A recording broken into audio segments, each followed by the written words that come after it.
5:31. And it's going to be a very light schedule this evening. Yes. For our workshop, all we have is to discuss items on our agenda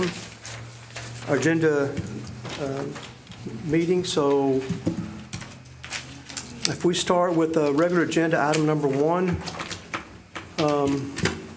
guess I'll go and read this out. Consideration of possible action to approve a recommendation by the Planning, Development, and Zoning Commission, a subdivision variance for a property located at 3702 Chocolate Bowl Road, PID 177022, seeking to vary Chapter 62, Section 62-113, sidewalks to allow development of the subject site without the construction of sidewalks and authorize the mayor to execute the development agreement. So I'll start this one. I drive by this intersection daily. It's there at Old Chocolate and Bailey. And there is a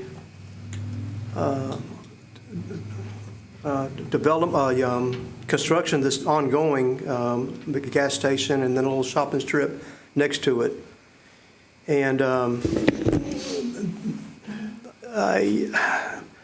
the four corners of the intersection, they already have the handicap ramps put in.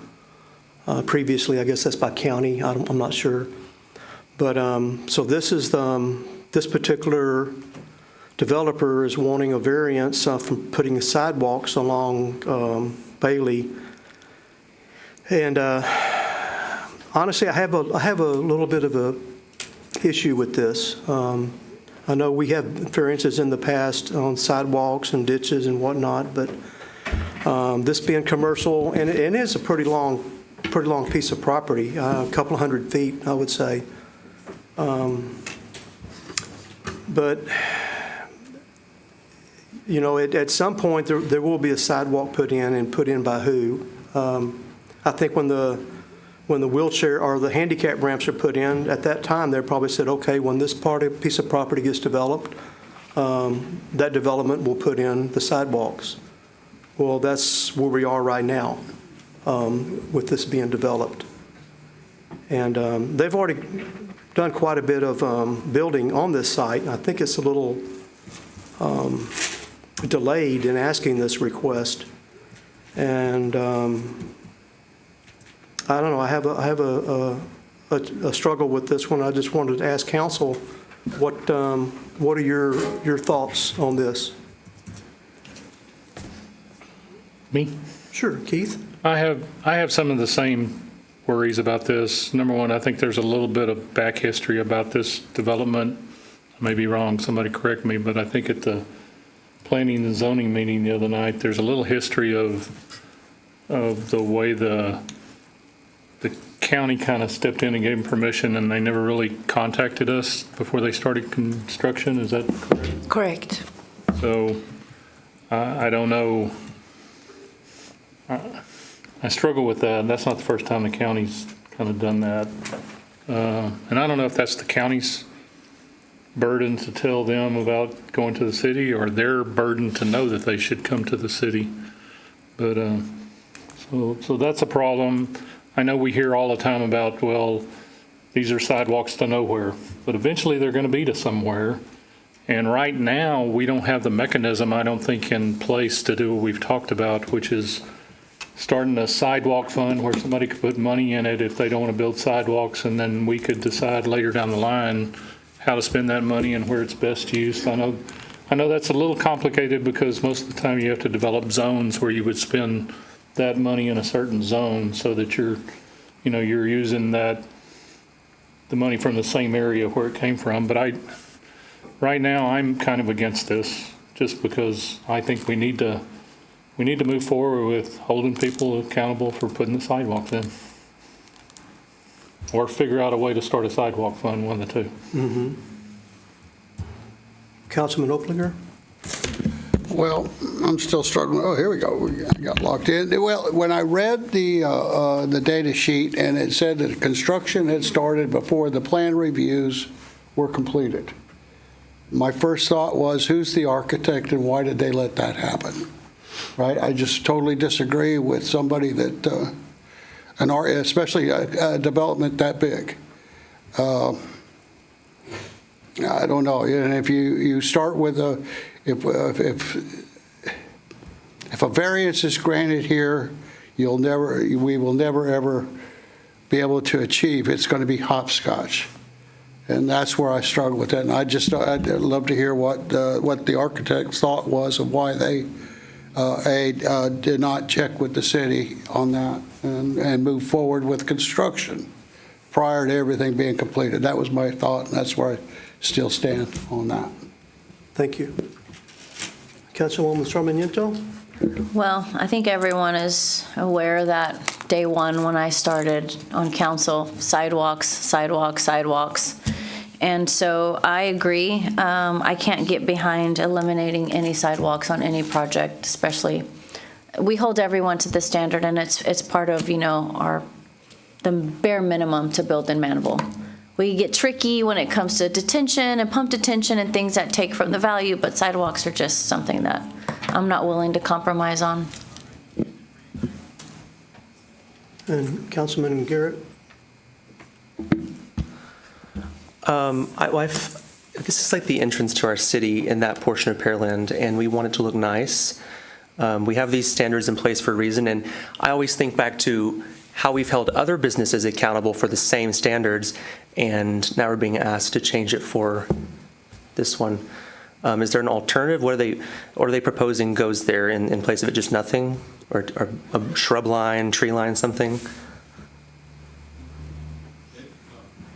I think from the PD&Z meeting, I think what they were asking for is actually to delay the construction of the sidewalks, that they wanted to go ahead and get their plat approved because they're on a tight schedule. They're willing to do the sidewalks, and if they could hold off, and so the variance would be to delay it, if I heard that right. Maybe Ellie can comment on that better. Yes, correct. They said the recommendation was with the approval with the condition, and condition is sidewalk shall be constructed within the 10-foot wide landscape reserve located along Bailey Road and Chocolate Bayou Road as shown on the submitted site plan for the proposed development within 1 year from the recordation of this development agreement. Within 1 year? Yes. Okay. And what happens when that 1 year passes? That's the thing. And if you want to, on your agenda packet, under attachments, so page 9 probably would be the most helpful. That's the site plan, so you can kind of zoom around and look at what the convenience store and the gas station, everything looks like. So there is a 10-foot strip that corner. Were y'all able to find that okay?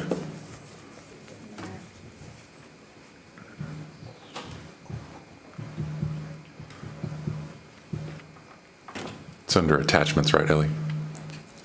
It's under attachments, the second one. It's page 9. Trying to make it smaller. Attachments, Yes, ma'am.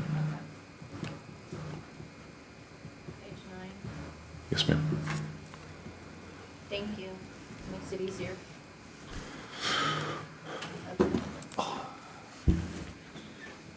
So just, I guess the counterpoint to the idea about the 10-foot landscape reserve, the idea for the landscape reserve is to have landscaping. So if you can fit a 5-foot, is it a 5-foot sidewalk, right? If you can fit a 5-foot sidewalk and meander it through and still have, the necessary trees and landscaping and bushes, whatnot, that you need, then that's okay.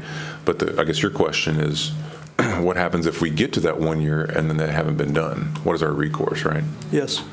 And so that's why we put so much, for better or worse, so much of what we require is front-ended, because ultimately the certificate of occupancy is kind of what, holds everybody accountable to the same thing. I mean, once a business is open, the reality of going out there and shutting them down because they haven't put in a sidewalk is probably not realistic, right? So Well, we put in the contract, they've breached the contract, so we'd have to take them to court to enforce the contract, get a court order for them to do it, or the city would have to do it ourselves and take the money that we would spend, and that would be our damages, and we would put a lien on their property. Whatever remedy we have at law, we'd pursue all of those remedies. But as Dan says, if you don't have the ultimate withholding of the certificate of occupancy, it weakens your stance a little bit, but we still have legal remedies. It sounds like it would cost us more money, though, in the long run to go, without getting things done on the front end, we would have to go on the back end,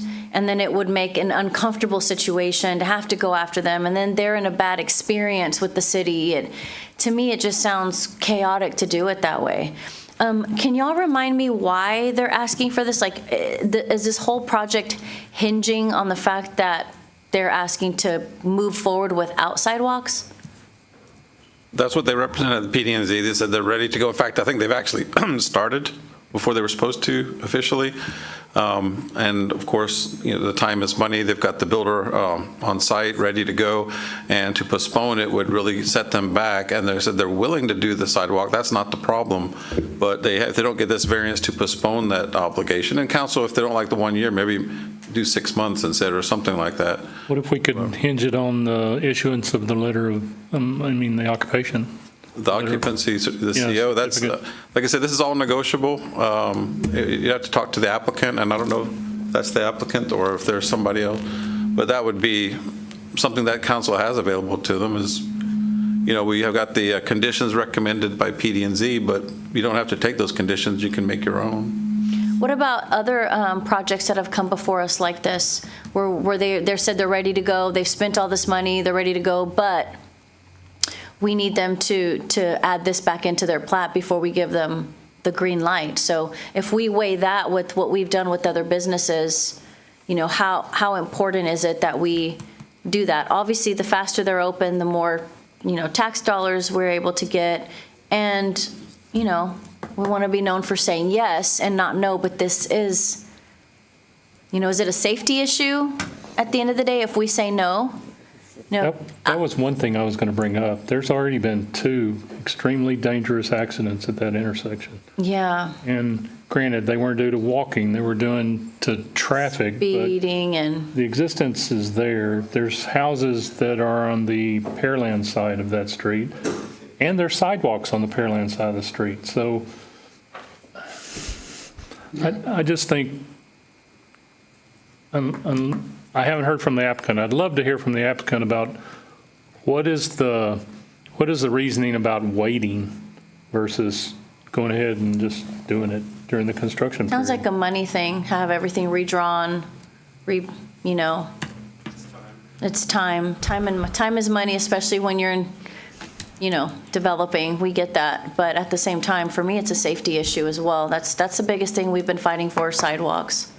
But- Now, if it were pump detention, I'm sorry. No, go ahead. If it were pump detention or like a detention thing, which also translates to, or not pump detention specifically, but detention, which it's a variance on their land to get them to open, and they've, time and money. We've seen applicants wait for years, I don't know. I don't know that I'm willing to budge on the sidewalks if it's, how much time are we talking and how much is it going to affect the applicant? Right. And if the Yeah, I have a, applicant's not here tonight, you could always table it to get the applicant in if they're not here. I don't know if they're planning on coming for the regular meeting or if that's. Okay. Oh, they're, okay, I didn't know if that was the applicant or not, but you can. Well, yeah, during our regular session, and I have a difficulty also with the time is of the essence thing. This development has been going on for quite a while, very, very slowly.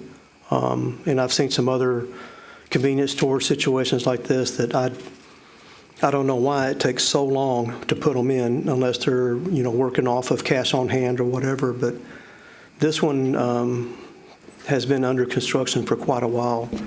So, David, if I could, so just real quick, 2 things in spirit of full disclosure. So this is in the ETJ, so sales tax and whatnot, it's not coming to us anyway. Okay, that's right. Yeah, or property tax, right? So just wanted to clear that part up. And then the other thing is, one thing that we could do, I know we've been talking about escrow a lot here lately, and Robbie had a thought that if you wanted to guarantee that it was done in the 1 year, so still have that stipulation, but in the meantime, collect the escrow just in case anybody forgets, then we could do it ourselves if we had to. I don't know if that was something that was ever discussed or not. It's just a thought. We want to assume that they would do it within the 1 year, like we're all saying. But if something happened and it wasn't done, we could still set aside the funds to do it. Just a thought. Okay. But we need to consider that sidewalk will be in the private property, not in the right-of-way. Yeah, because isn't the right-of-way along Bailey? I mean, along South Chocolate, that's county right-of-way, isn't it? Yes, but county doesn't require any sidewalks in the right-of-way. This is open ditches, the first, it's open ditches on both sides or just on the Chocolate Bayou side? Both sides. So they're in that dotted line area inside the solid line where they're talking about putting the sidewalk? Where the parking stops, where the parking stalls stop, and then there's a 10-foot gap before the property line. I think that's where it would have to go on their property, right, Ellie? Yeah, I'm looking at the drawing before that, so. Okay. I have a question for someone that might know.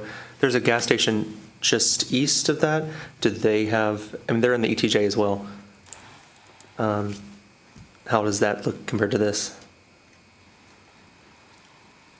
The one across the street? Correct. Where the Sonic's at? Yes, there is another gas station on the southeast corner of same intersection. They applied for variance for same thing, sidewalk, in 2023, I think, and council members approved it on that time based on the ordinance that adopted on that time.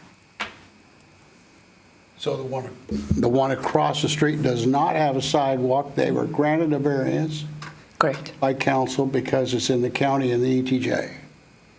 On that time, yes. Yeah, I guess, yeah. The decision was that, 2023. Do we know when in 2023? When? I can check it.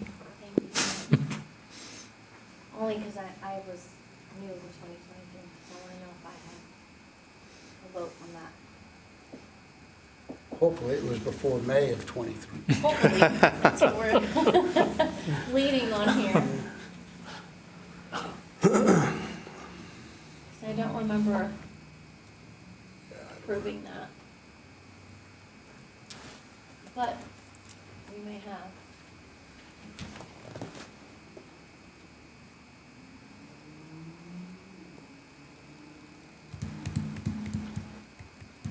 So can they come up and ask some questions And during the regular session, we can, in regular session? not workshop, I don't think. You can now if you want to. Pardon? We can now if we want to, I think. You want to now? We can. David, you're chairing the meeting, you're presiding officer, so you can recognize whoever you want. I don't want to, color outside the lines. So, yeah, would y'all like to come up and speak on your behalf to the podium there?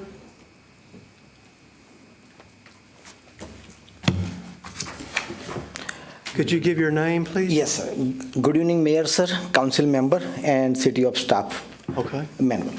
My name is Vipul Patel, owner of Angel Land Developer. Thank you for giving me to explain my situation. I am in very, very critical situation. I explain very shortly. This project we developed start in January 2022. And that time, my property is located in Manvel, city of Manvel, ETJ. And Brazuria County Distriction has a authority to permit the issuance. So we follow all instruction from the Brazuria County. We did pre-development meeting with Brazuria County.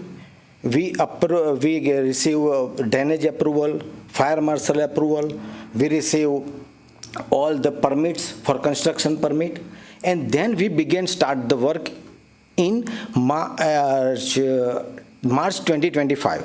In between that, Brazuria County required us for County Road 89th Street widening. We paid $90,794 for street widening improvement to Brazuria County on March 2023. Then 2025, we start the construction. Once we start the construction, then we have notice for if we install the septic, we need a plot. Before Brazuria County advised us at that time, we don't need a plot, so we don't apply for plot. But 2025, when we were advised we need a plot, we immediately apply for plot in city of Manvel and contact the city of Manvel staff, and we immediately began the start. On November 2025, our plot is conditionally approved, but we didn't got a final copy. Then city of Manvel advised us, so we have to put our plan to review.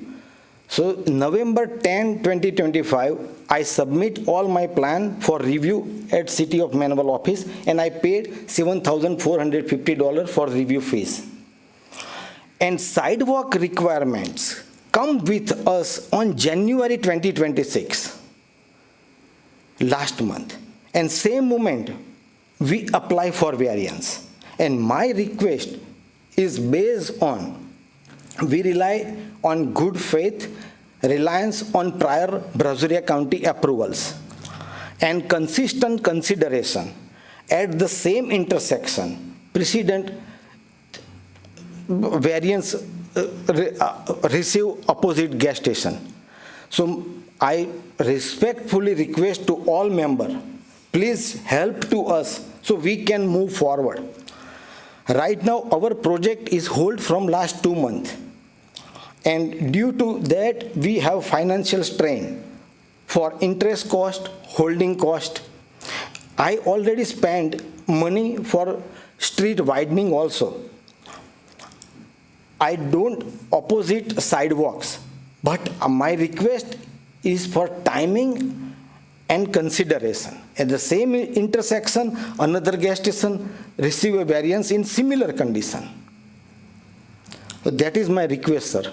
And I have some picture, if you want, I have a latest picture of my site, so you can see. I have all the permits, I have agreement, I already paid $90,000 per street widening also. Okay. Well, I would like to see when that variance was made, because January 2023. January, so that was before we were on here. Now, the other thing that comes to mind is the fact that he just stated that he was barely made aware that the sidewalks were a requirement in January. And when did you submit the documents, you said? We submit document on June 2025. For plot submission, we did start with the city of Manvel, June 2025. So in June, you submitted your plot request. Yeah. Okay. Yeah, when we notice, we need a plot, then we immediately begin the procedure for the plot, and we apply for the plot. Okay. And our plot is also conditional approval. We didn't get a final copy. Our plot is also. So what you're saying is that in June, you submitted your paperwork, Yes, and it took this many months for you to find out till January 2026, 6 months before you were notified that you needed to install Yes, ma'am. sidewalks. Yes, because November already my plot is approved. So it was approved Yeah, without the sidewalks. Yes, ma'am. And I have copy. If you want, I can submit it to you. Is that true? Do we know if that was approved by the city without the sidewalks? Conditional approval that he would then put the sidewalks in? Or get a variance. No sidewalk at all. When I have a plot, there are no sidewalk at all. The sidewalks comes later during the city plan review, not at a plot review. Okay. At a plan review, and So it's the plan come with review me happened in January. January 2026, Okay. last month. Yes, And that's ma'am. when you were notified that you needed to add sidewalks in yes. here? Okay, so let me ask you this. If we say no, we need sidewalks, is that a money thing for you, or is it a time thing? I am not, first thing, I am not opposing sidewalk. Okay. My request is for timing, because my project is on hold from last 2 months. If I have to make a sidewalk, I have to redesign plans, I have to resubmit city and county both for approvals, and it takes a while time. And in between, I have to mention one more thing. If I put a sidewalk in my property, that sidewalk is a standalone sidewalk. There are no connectivity. Yet. Because the old Chocolate Road is a single road. And Bailey Road on Manvel side, there are no sidewalk at all. So this sidewalk is a standalone sidewalk. Is there a ball that was dropped, or is this just him requesting so that he can move forward because of time? Because he spent 90,000 and then 7,000, and I get that, but also we're committed to installing sidewalks. Right. While I sympathize with that, obviously he just found out. Right. I want sidewalks, but also does it make sense to force him to wait to move forward and the sidewalks go to nowhere? Right. Yeah, I mean, two different submittals, I guess. So there's the plat, like he's talking about. So that's not typically going to come up, or that wouldn't necessarily come up in a plat review. The plat, not the That's going plot, to come up in yes. the plan review. And we're looking at the plans, and we're looking at all the things we look at, signs and parking and measuring the parking spaces and sidewalks and, where are the sidewalks? So this was the first plan review that came in January? Yeah, when did the actual plan review come in? November 2025. Okay, November. I submit. And reasonably, we've had holidays and staff that have other things going on. I mean, it's reasonable time. Okay. So what we're saying is ultimately, he just found out, and in a perfect world, in his perfect world, we would approve the variance and he could move on and start building.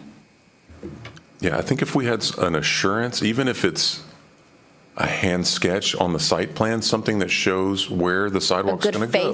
A good faith. It's very similar to what happened with Starbucks. We can't fit it out in the right of way. I guess we're not going to put a sidewalk.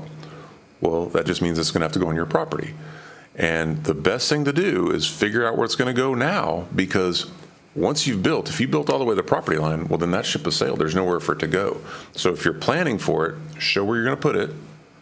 And we can expedite that part of it. We just need to make sure that it's going to actually go there. If y'all want to do the development agreement, for the 1 year or whatever, that's fine as long as we know that it can actually physically fit there. Okay, so we just need to make sure that their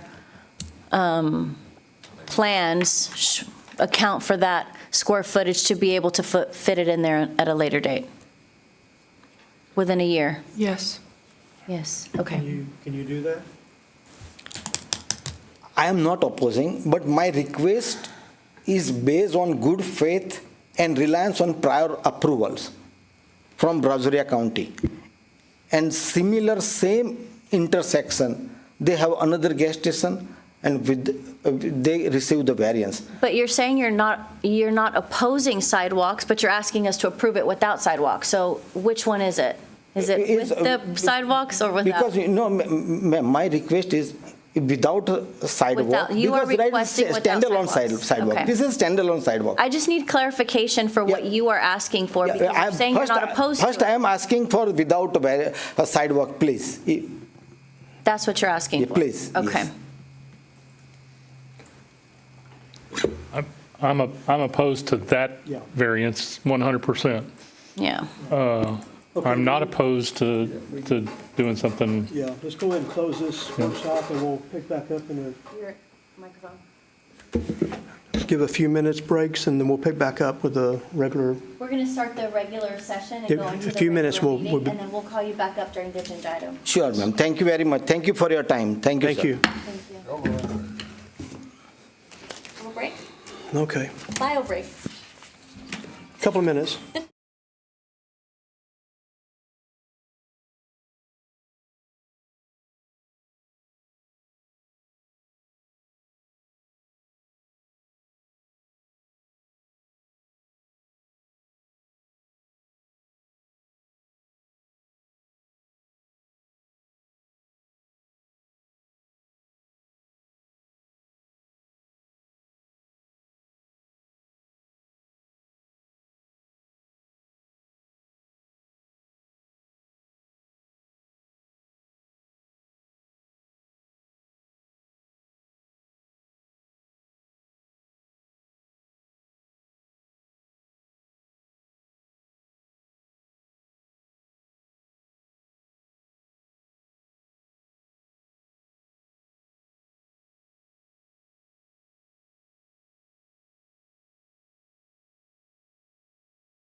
So we'll call this meeting to order at 6:04 PM. All right. And I'm not sure who our invocation is by tonight. Did we assign an invocation? Do we have one signed? She looks like. Yes? Mayor Martin? What? Would you be interested in giving the invocation tonight? Sure, Okay. I just love her. why not? Thank you, Mayor.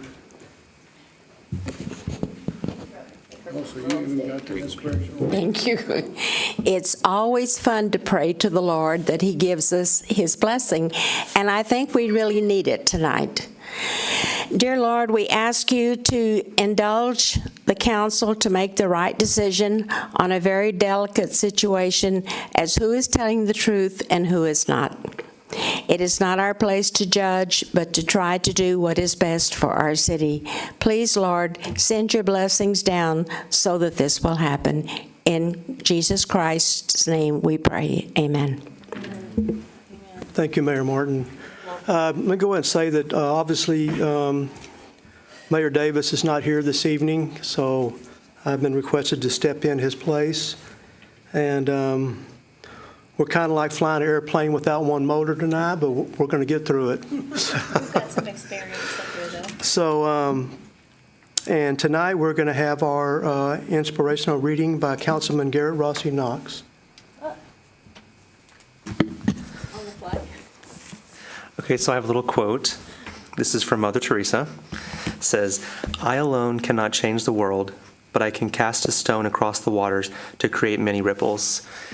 And I think about that as members of a community, we have an obligation to leave the world in a better way than we found it, whether that be running for office, donating to a food bank, picking up trash on the side of the road, anything that you can do to give back. So I'll read it one more time. "I alone cannot change the world, but I can cast a stone across the waters to create many ripples." Thank you, Councilman. Now we do our pledges to the flag and the Texas flag. Or the U.S. flag. I pledge allegiance to the flag of the United States of America and to the republic for which it stands, one nation, under God, indivisible, with liberty and justice for all. The Texas flag. Honor the Texas flag. I pledge allegiance to thee, Texas, one state, under God, one and indivisible. Okay. We have some presentations tonight. A proclamation for the theater in our schools month, March 2026. Do we have a recipient for this one tonight? Well, it's kind of. So I thought they were going to be here, but I don't see them out in the crowd. So if you want to just read the proclamation, and then we'll make sure to get it to them. Okay, we'll do that. So this is a proclamation of Office of the Mayor, City of Manvel. Whereas the City of Manvel recognizes that a strong and vibrant community is built through a commitment to education, creativity, and opportunities that allow young people to discover their voices and potential. And whereas theater education provides students with meaningful opportunities to develop communication skills, confidence, collaboration, critical thinking, and creative problem solving. Skills that are essential not only in the arts, but in civic life, higher education, and the workforce. And whereas participation in school theater programs fosters discipline, responsibility, and perseverance through rehearsal, performance, and teamwork, while also cultivating empathy, leadership, and a sense of belonging among students. And whereas theater programs within Manvel schools serve as inclusive spaces where students from diverse backgrounds come together to learn, create, and support one another, strengthening both individual growth and school culture. And whereas studies consistently demonstrate that students who engage in arts education experience enhanced academic outcomes and personal development, reinforcing the importance of a well-rounded education for lifelong success. And whereas students of Manvel High School's theater program, including members of Manvel's Theater Company Troupe number 7075, exemplify dedication, creativity, and excellence while representing Manvel through their involvement in statewide and national theater organizations. Now, therefore, I, Dan Davis, by virtue of the authority vested in me as mayor of the City Council of Manvel, Texas, do hereby proclaim March 2026 as Theater in Our Schools Month. Okay. And then we will have our city manager do our next group of recognitions. Thank you, David. Mayor Pro Tem David. So we have two tenures, two people to, I guess, recognize tonight for their 5 years. Chin wasn't able to be with us tonight, but Chad is, and I just want to say a quick thing about both of them. So both of their positions, Chin is our GIS specialist. Makes all of our amazing. We most of us think of them as maps, but I mean it's the online interface with all of the different layers. She has created and converted and uploaded and done so much with our internal GIS.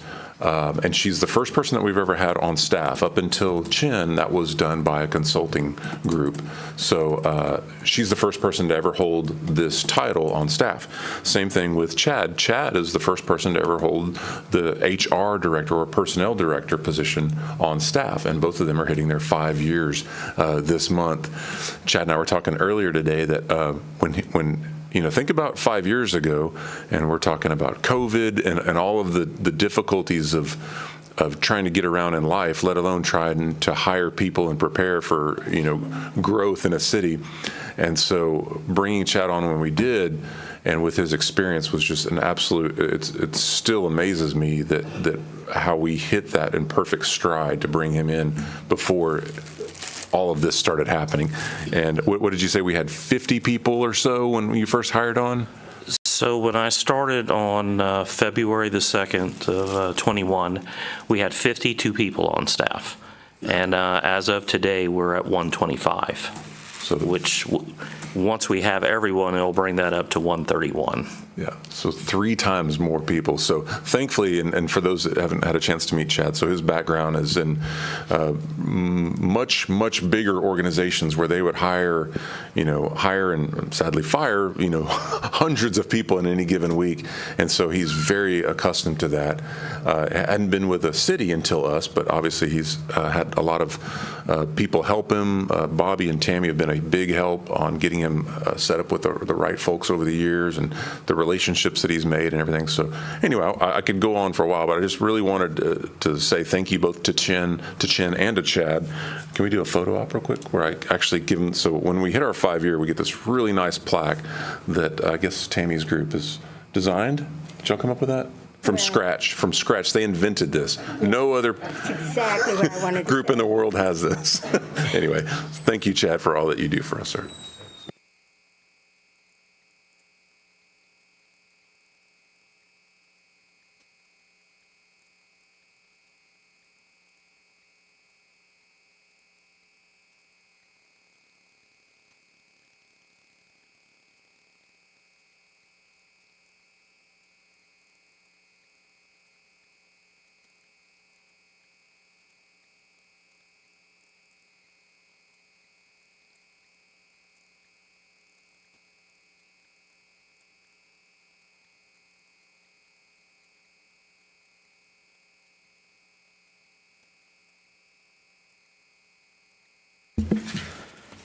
And next, we have a recognition. I'm going to step to the front, and with the other council members like to join me. And Harry, can I get you to grab these 4 bags right here? I'll hold on to it quick. Those 4 right there? Oh, okay, yeah. Yeah. Are we giving them away? Oh, look at her. Oh, okay. Okay. Let's see if we can pull this off.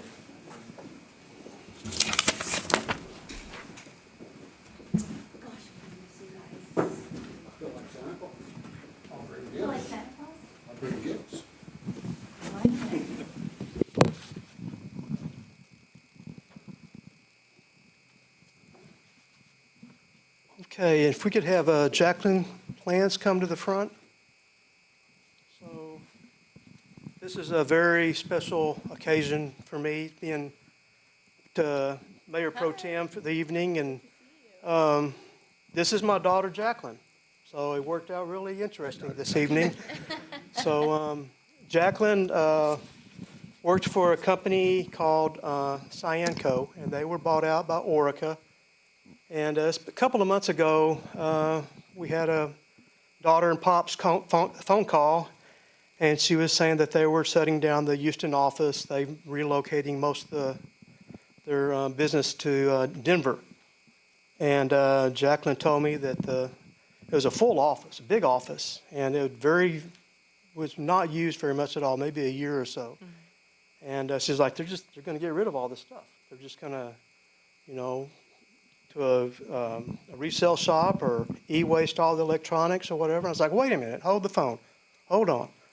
So I reached out to our city manager, and I said, yeah, we could have a use for all this office equipment. So then Jacqueline reached out to her higher ups, and they said they would love to donate all that to the city of Manvel. There's in our sister city, Alvin, they have a plant that they do the chemical products out of. So they said they would love to donate the stuff to their sister city. And it's a lot. It was office desks and chairs and laptops and huge monitors, and the list just goes on and on. It's estimating $200,000-$300,000 worth of product that that was provided to the city. And so we're very grateful for all that. And can you hold those for me? These are all. Let me read this one.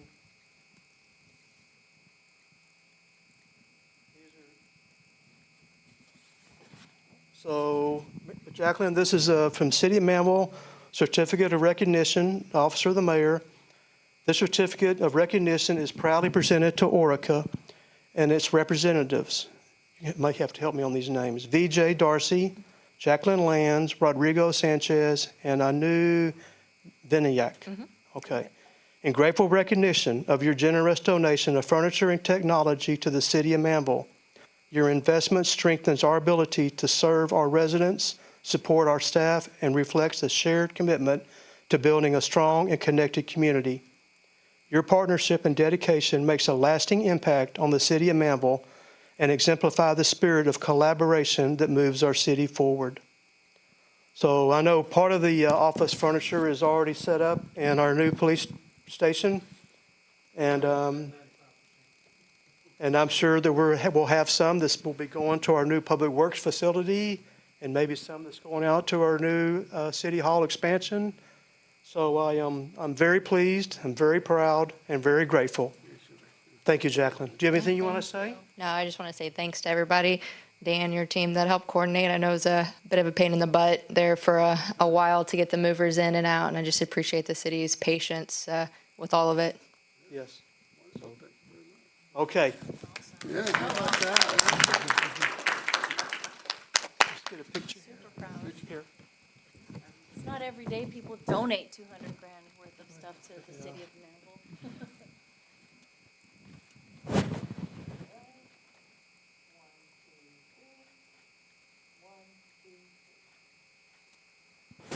I guess you get all these bags too. These are for, the four of y'all, so, Congratulations on your, thank you very much. Yeah, and I these wish I are would've gave it to 'em. certificates for each one of the people on the list there, Dave. Yeah, the other people involved were our CFO of the whole organization, our global company, and then our VP. They're the ones who kind of signed off on the donation process. So That's a lot of they stuff were to donate. they were very excited. Yeah. Thank you, babe. Awesome. Thank you so much. Love So you. good to see you, Jacqueline. It was good to see you.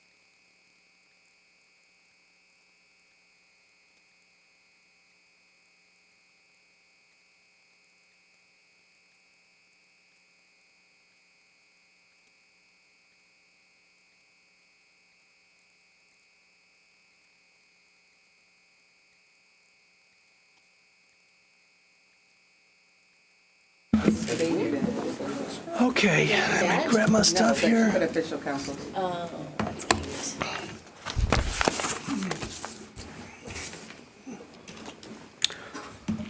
Okay.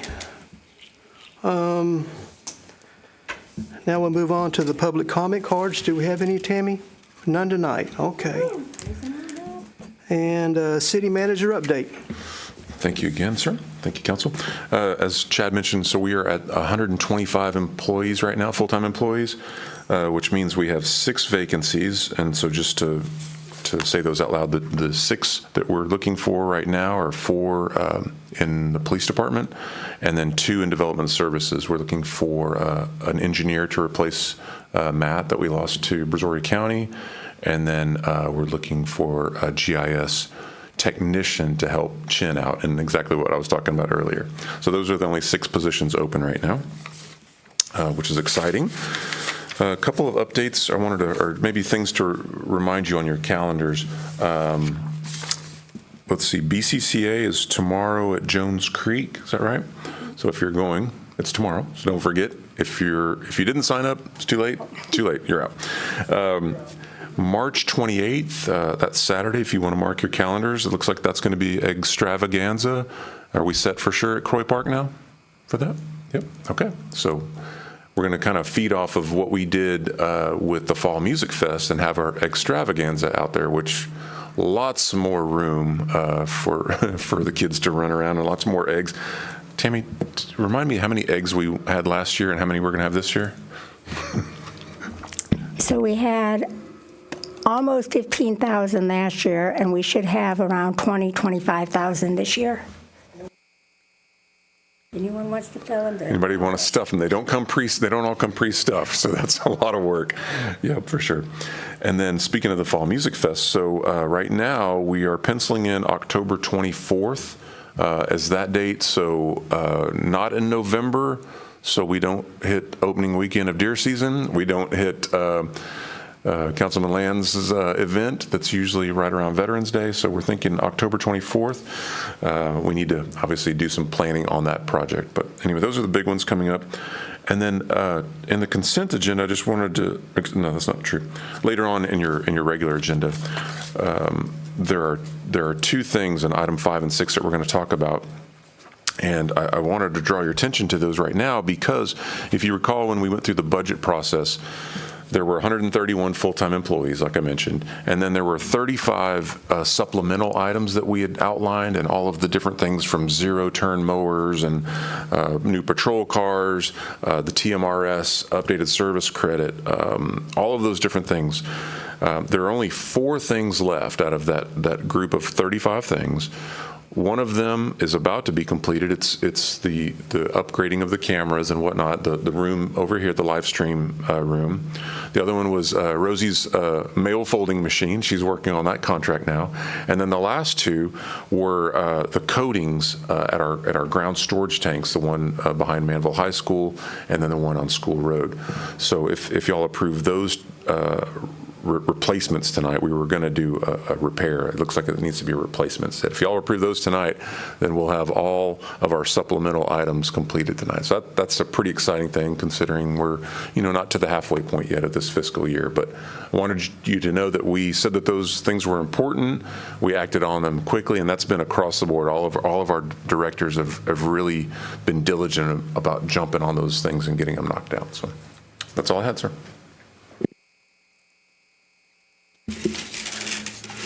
Thank you, Dan. So with that, I think we're ready to, the consent agenda. Before we move to vote on the consent agenda, I would like to talk about items number 2 and 3, because these are actually properties gifted to us. So you want to just discuss that a little bit? I would love to, yes. Yes, these are they're called special warranty deeds, and they are special in the sense that these tracts of land are being dedicated to the city. So both of these are in the Meridiana development. That GRM1, that's Gromax was the original developer's name, if y'all remember Paul Groman. So that's why you'll see GRM1. Sometimes it was originally called Seven Oaks was the original development. Anyway, the first one is the 1 acre triangle right there where Jordan and Clark come together. If you recall, that used to be a 90-degree angle bridge, and then we smoothed that curve off, which left a 1 acre triangle. So this is actually dedicating that 1 acre to the city. That's item number 2. And then item number 3 is actually 2 different tracks, and they're both on Rogers and Loudon. So you know where the new McDonald's is.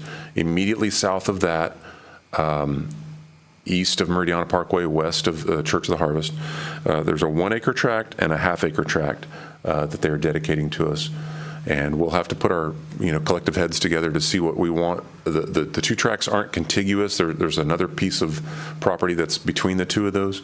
But if we want to potentially put a city facility there, or whether it be a park or whether it be the new home of a library or something. So anyway, the good news is they're coming to us, I think, for the big cost of, what were they, $10, $1, $10? Yeah. So these are good things. Yes, sir. Thank you, Dan. So on our consent agenda, do I have a motion? I'll make a motion to accept consent agenda. Okay, a motion from Councilman Bonner. Do I have a second? I'll second that. And a second from Councilman Knopflinger. All those in favor? All those opposed? Passes 6-0. Okay, there is no items removed from a consent agenda, so we'll proceed on into our regular agenda. We discussed this during the workshop. Item number 1, do I need to read this again, Bobby? Just the short part. Pardon? Yes, Okay, It's the short part, the short part. the short part. top 2 lines. Considering possible action. Consider possible action to approve a recommendation by the Planning and Development and Zoning Commission. So, I just put a subdivision variance for property located at 3702 Chocolate Bayou Road. okay. So let's continue on with the discussion we were discussing during the workshop. And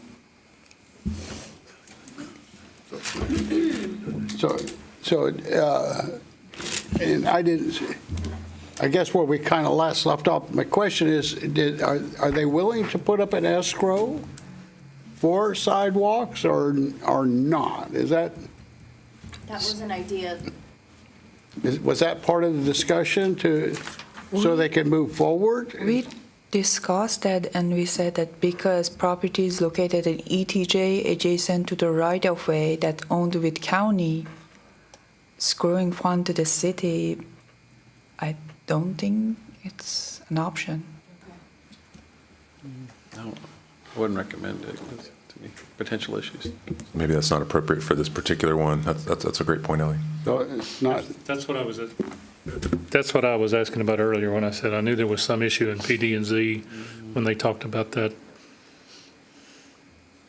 so that's not an option.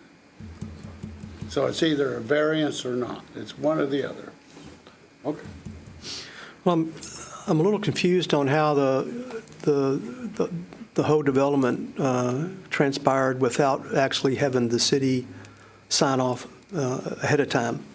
Kind of like the cart was before the horse, or miscommunication between the city and the county, or I wish I could tell you this is the first time that it's happened, but it's not. There have been other developments that have happened in the ETJ, and it's a big county, and so I don't know why specifically it happened. The most catastrophic one so far that I'm aware of was the one on Croy on County Road 58. The gas station that is literally right where Kirby is supposed to, was supposed to extend to the north, and it was allowed to put a gas station right there, and we had no involvement. And still, construction started on that one. So it's kind of a similar situation. I'm glad it was caught before it was completed, but Well, I feel very strongly about our sidewalks and the need for sidewalks, and at some point, we have to stop this variance that we've been caught up in as of late. At the very least, personally, I think agreeing to the one-year delay, but then how do we guarantee that? But that would be the very least that I would consider, I believe, is, yes, sidewalks must go in, but we can delay it for 1 year. Anybody else have a comment on that? Go ahead. So I'm sorry, so when you say delay it, when we say delay it, there would be an agreement to say from this date forward, the builder agrees to build or build a sidewalk? yes, sir. And so the only, I guess, counterpoint to that I would mention is we have that exact situation on a development in the city where the developer had a commitment to dedicate right away and build a road, very important road. They didn't, and we are having to spend the money and resources to go try and make sure that they didn't forget. So.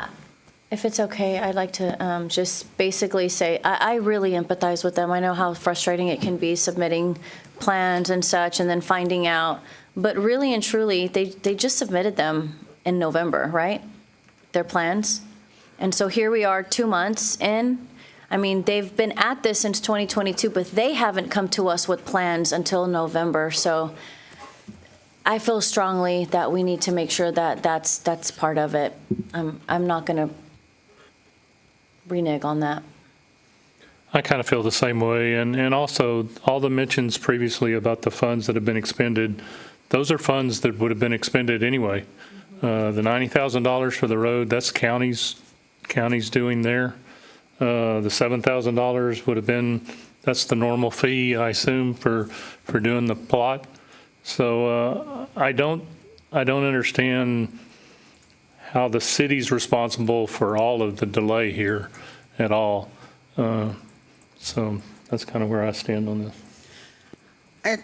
I just wanted to understand, why was the escrow not appropriate? Because it's in the county. It's an ETJ situation, so the escrow is really only appropriate if it's in the city limits, and thankfully Ellie and Bobby thought about that. That's a good point. I shouldn't have muddied the waters with that as an idea. Well, let's go ahead and make a motion on this, and then we can vote. I'll make a motion to approve item number 1, the subdivision variance request for a property located at 3702 Chocolate Bio Road. That's what staff's recommendation for the 1-year delay. That's what the motion would be to approve. For 1 year. Well, no, I think we're just flat out on the, But to get it Just on the before the variance council, we need a itself. motion and a Make a second. motion for the variance request we're itself. just on the variance itself. Okay, well, the variance, I guess, to make sure, because he said that the variance would be to have no sidewalk at all, and the PD&Z recommendation was to allow the sidewalk, but just have a 1-year delay. So there's 2 possible variances, one a waiver completely and the other one for the delay.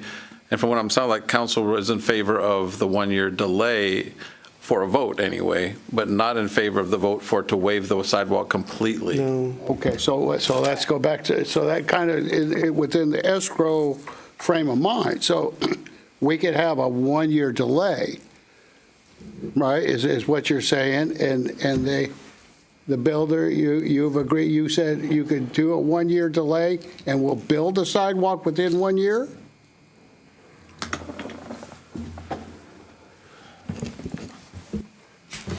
Yes, sir, we agree, but I have one request.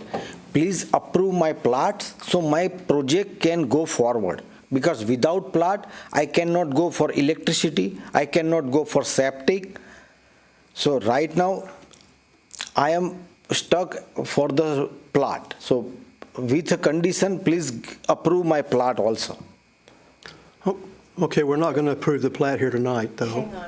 So the reason that they're asking for getting more time is because if they want to construct sidewalk, then they need to revise the drainage plan because they're adding pavement.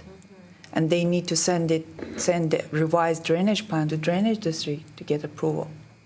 And then send it to the city to get approval. And then after that, plats get approved. So with that being said, if we approve the variance of allowing him, which is the year for this, how do we put teeth in that? Because I don't want to have to go and litigate and do all of that stuff and cost us more money and time in the long run.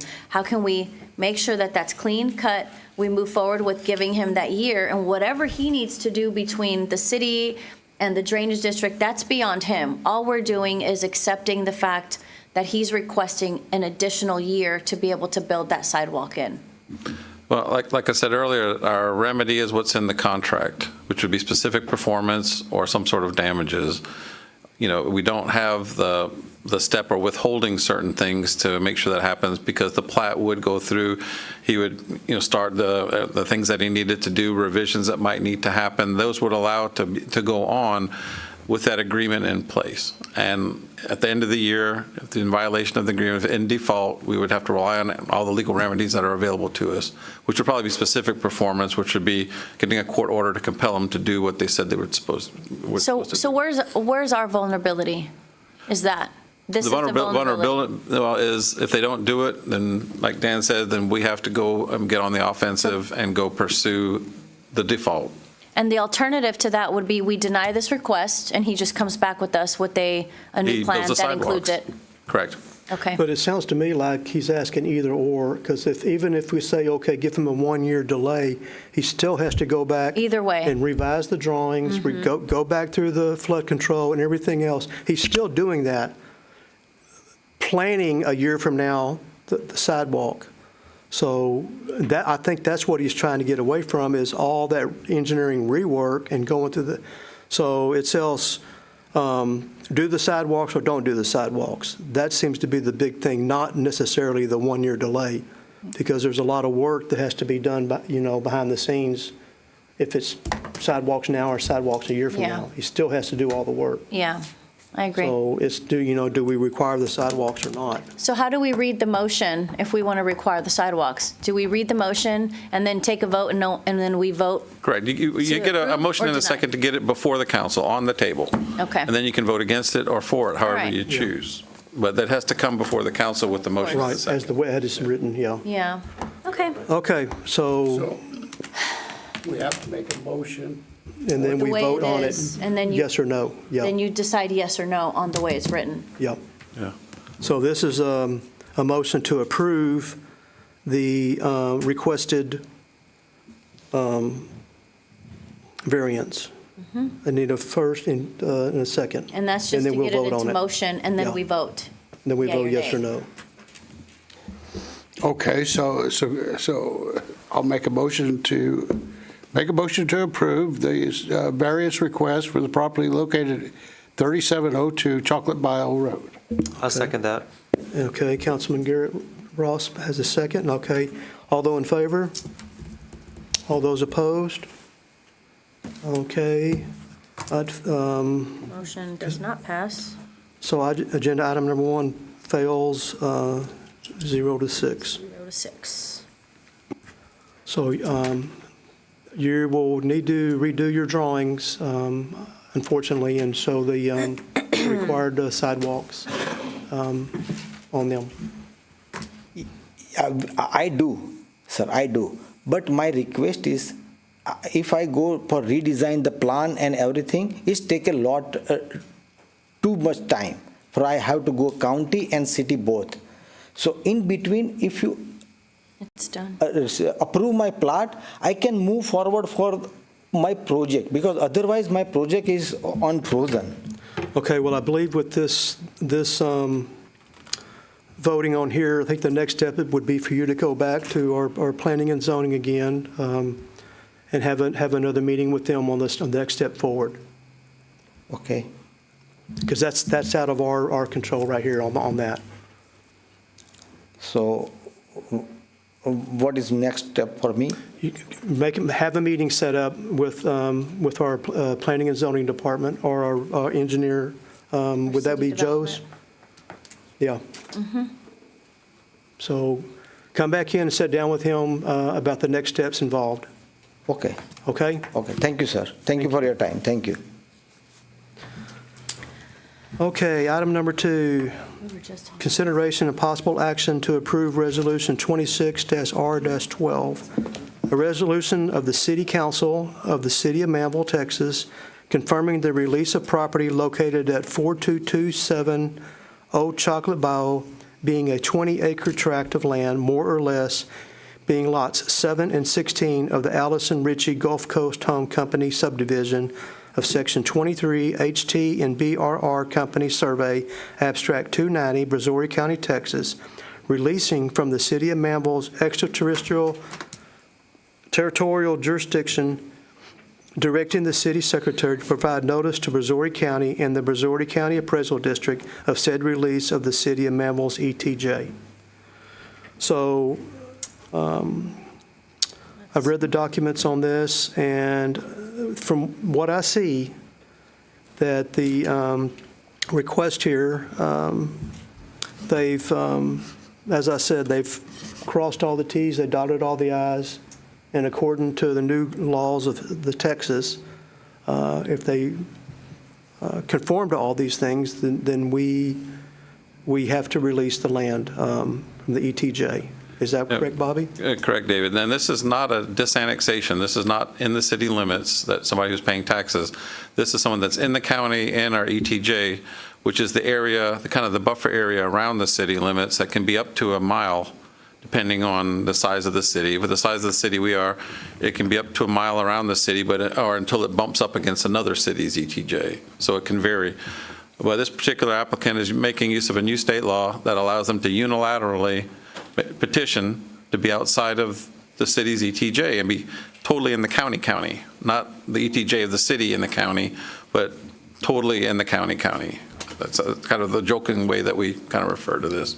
So they've done what they're supposed to. They have to give us a map, meets and bounds, do the petition, sign it, give us all this information, and they've done that. We've reviewed it. Tammy's reviewed it. I've reviewed it, and they have met the requirements of state law. So really, there's nothing for the city to do.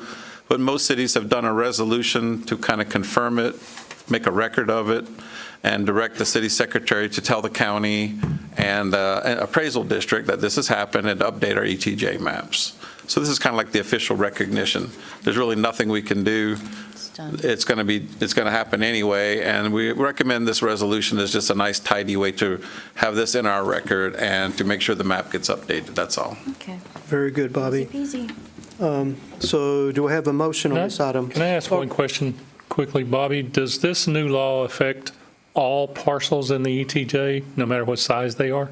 That gas station Or is there like it's a 5-acre plot and bigger, or? I'd have to go through the new law with that in mind, Keith. It's a pretty big law, and I don't know that there's a size thing, but I do know that the 20 acres that they're. It just seems like this new law, and that has nothing to do with the resolution. It's just, I don't like the new law because it's going to develop pockets of nothing, it's going to look like a piece of Swiss cheese here sooner or later. Well, let's take that up at the House. That's a good question. No, Councilman Bonner. negative. Anybody else have a? So is there a required vote on this? Yes. Yes, it's and we recommend approval of the resolution. Okay, so do I have a motion on this one? I'll make a motion to approve. Okay. I'll second. Okay, a motion by Councilman Bonner, second by Councilman Sarmiento. All those in favor? Aye. All those opposed? Okay, it passes 6-0. Okay, item number 3, consideration of possible action to approve Resolution 2026-R-13, a resolution of the City Council of the City of Manvel, Texas, adopting a schedule of fees, rates, deposits, and other charges for zoning, plating, building, utilities, and fire and safety and prevention, and other related matters, and repealing all resolutions in conflict herewith and other related matters. And this specifically is for the fees for the alarms and the animal registration. Yes, sir. This is a continuation of what we've talked about at the last meeting, basically zeroing out those two items. However, just want to make a sort of a qualification. What is before you tonight in your agenda packet is just zeroing out the registration cost for animals. Is that correct? Okay. So what the recommendation would be on the alarm part of it, we really need to wait until October 1 because the budget and everything that's already adopted this year with those funds, I think we've collected, 120 alarm permit registrations, 121. So there are funds that have already been collected and everything. So rather than, trying to revise the budget and whatnot, we'll just mark this as a resolution that we bring this back in October, but we'll know, working on the budget this year, not to plan on any revenue, right, Rosie, for the registration of alarms or animals. That was a lot of talk, but anyway, the fee schedule is basically, if you go to page 6, you'll see, I think that's the only change, right, Tammy? Correct. Yeah, on page 6, it'll show under pet registration, both of those numbers are just zeroed out for registration. Does pet start now as well, or do both don't? Pets would start Yeah. right away, tomorrow, right. Mhm. So hopefully that will encourage more people to register their pets. There's no fee associated with it, if y'all approve this tonight. But now, since we're postponing the alarm one till October the 1st, how would we do this with this action? Let's see. Well, there's other things to be said.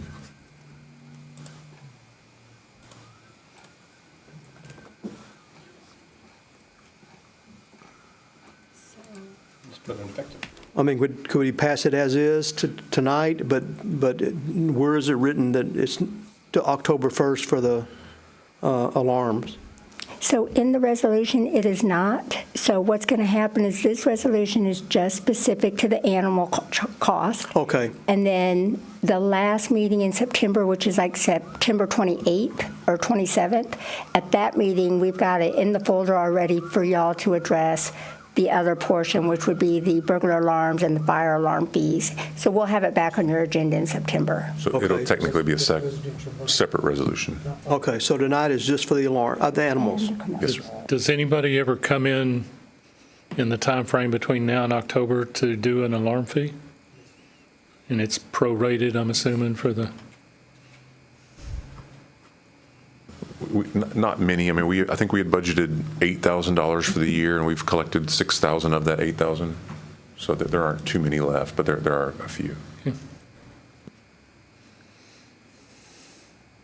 Okay. Anybody else have any comments? Okay, do you have a motion for this item? Make a motion to approve.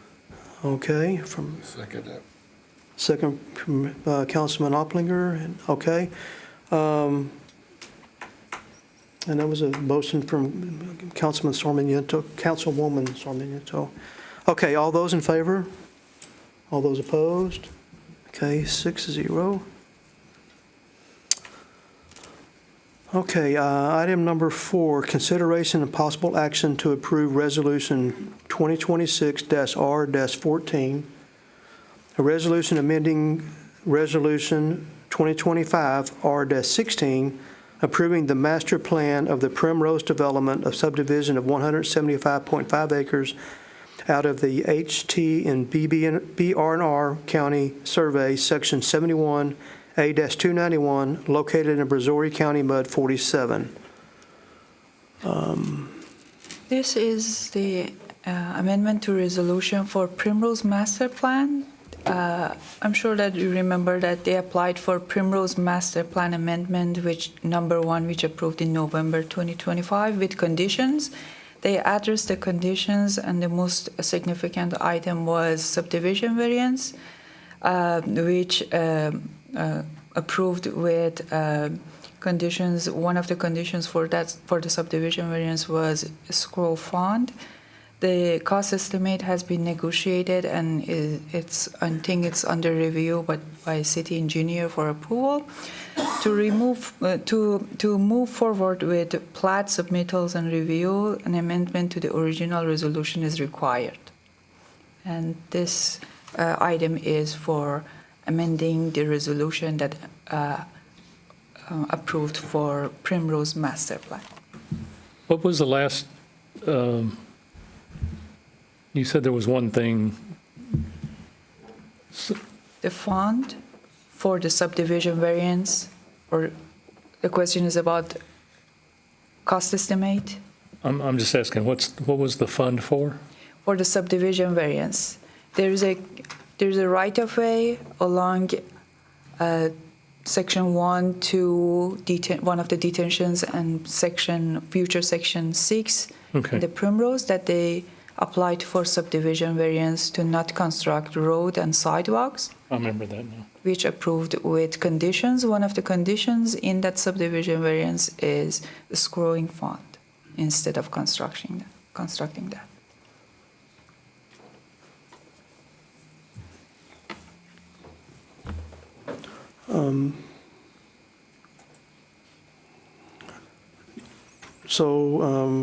City Manager, do you have any comments on that? Sure, and I can just qualify that a little bit. So if you recall, there were 3 different projects that were approved to do an escrow for their road.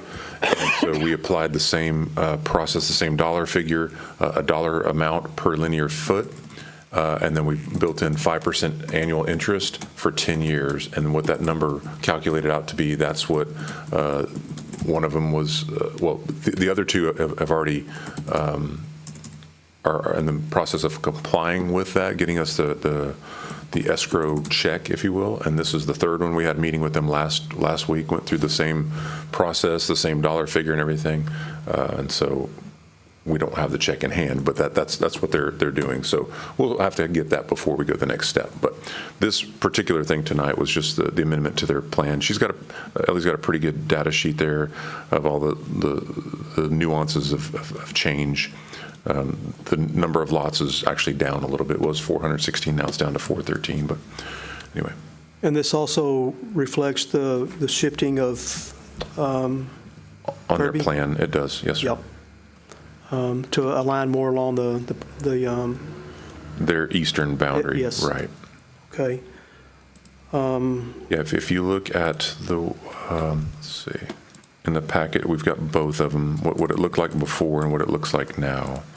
So it did sort of bisect that tract that's east of them. They're not able to abandon the right-of-way that's along the eastern boundary of their property, so that's because that's where Kirby's going to go.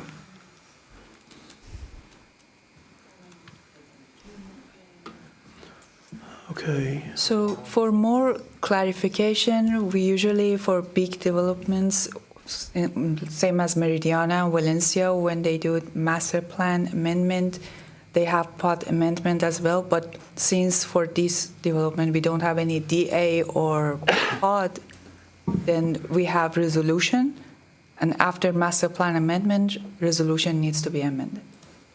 Okay. I noticed that from the previous one to this one, Kirby to the north, which is not within this development, that shifted as well.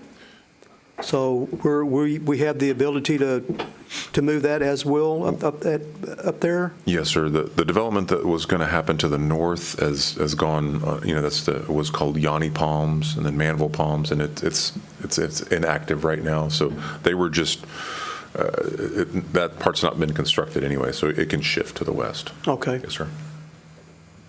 Okay. Anybody have any comments on this? So the bill change, can I just get some clarity? There's that word again. Just so that we know exactly what are we removing and what are we putting in just like one sentence. So there's,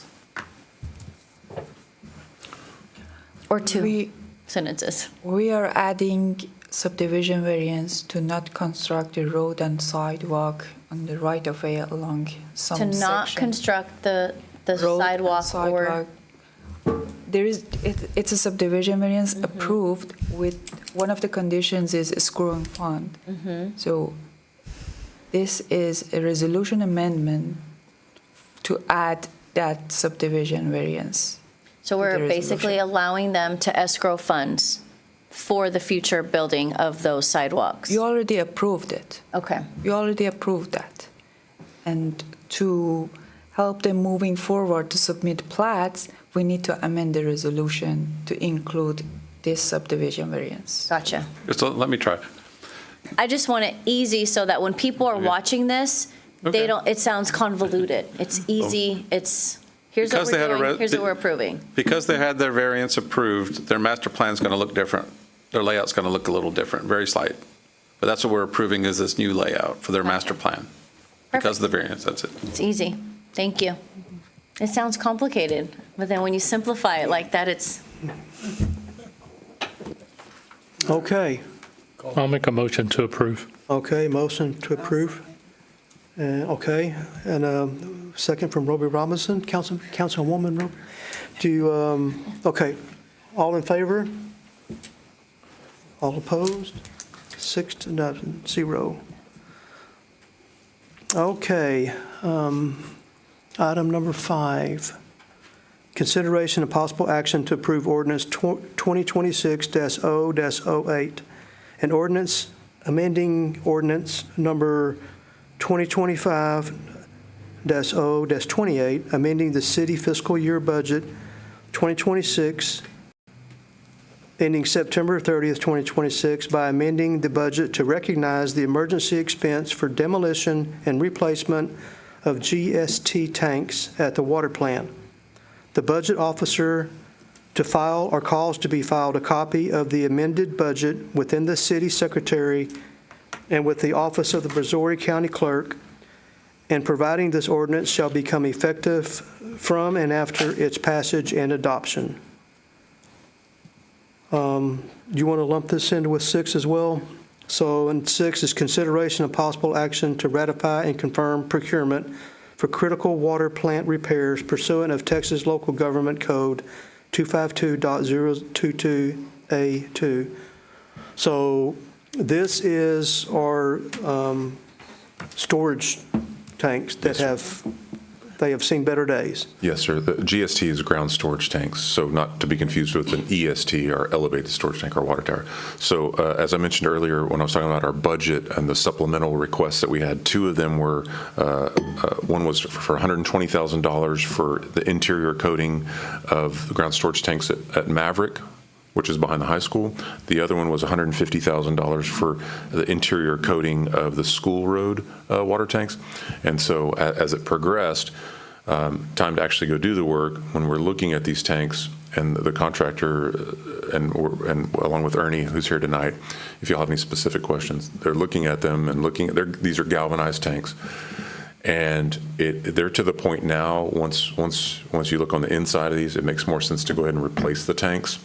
To replace them, they're about $200,000 versus $150,000 to repair them. So it makes more sense to just go ahead and replace the tanks and get another, hopefully 20 plus years out of them.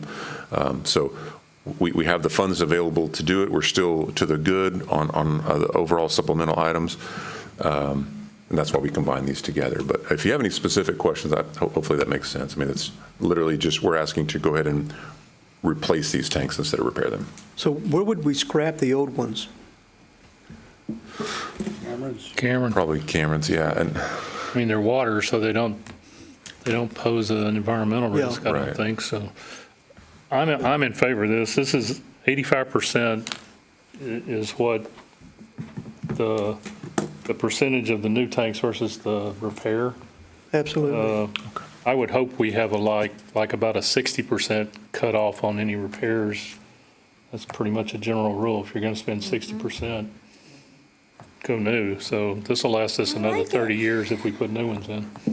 Yeah, and Tammy pointed out that we did label that as an emergency expense, which is, I mean, Rosie can talk about that too, just because it's more than, this is through the utility fund, so it's more than what we had talked about previously.